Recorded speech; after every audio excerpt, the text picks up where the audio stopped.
తెలుగునాట ఏ పార్టీ సాధించని ఘనత తెలుగుదేశం పార్టీ మరికొద్ది రోజుల్లో సాధించబోతుంది అనడంలో ఎలాంటి అతిశయోక్తి లేదు.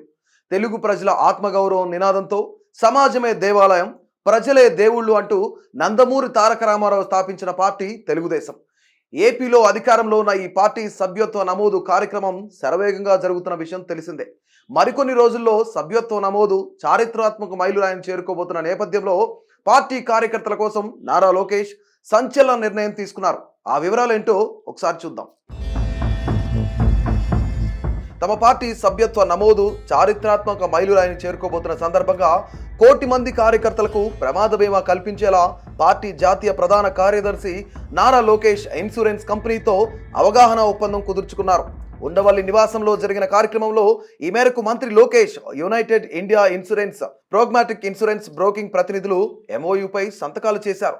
1 కోటి మంది కార్యకర్తల కోసం ఒకేమారు ఇన్సూరెన్స్ సౌకర్యం కల్పించడం రాజకీయ పార్టీల చరిత్రలో ఇదే ప్రథమం.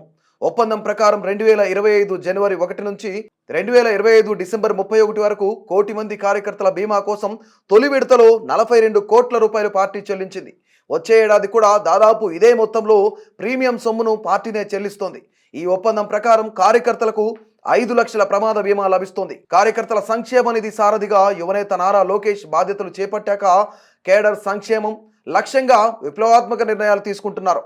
కార్యకర్తల సంక్షేమానికి ఇప్పటి వరకు 138 కోట్లు ఖర్చు చేశారు. గత ప్రభుత్వంలో కేసుల్లో ఇరుక్కున్న కేడర్ కోసం న్యాయ విభాగాన్ని ఏర్పాటు చేశారు. వివిధ ప్రమాదాల్లో దెబ్బతిన్న కార్యకర్తలను ఆదుకునేందుకు కేంద్ర కార్యాలయంలో ప్రత్యేక సెల్ను ఏర్పాటు చేశారు. మృతి చెందిన కార్యకర్తల పిల్లల కోసం హైదరాబాద్తో పాటు కృష్ణా జిల్లా చల్లపల్లిలో ఎన్టీఆర్ ట్రస్ట్ తరఫున రెసిడెన్షియల్ స్కూళ్లు ఏర్పాటు చేసి ఉచితంగా విద్యను అందిస్తున్నారు. కుటుంబ సభ్యుల మాదిరి పార్టీ కేడర్ను కంటికి రెప్పలా కాపాడుకునేందుకు లోకేష్ చేస్తున్న కృషిపై కార్యకర్తల్లో హర్షాతిరేకాలు వ్యక్తమవుతున్నాయి.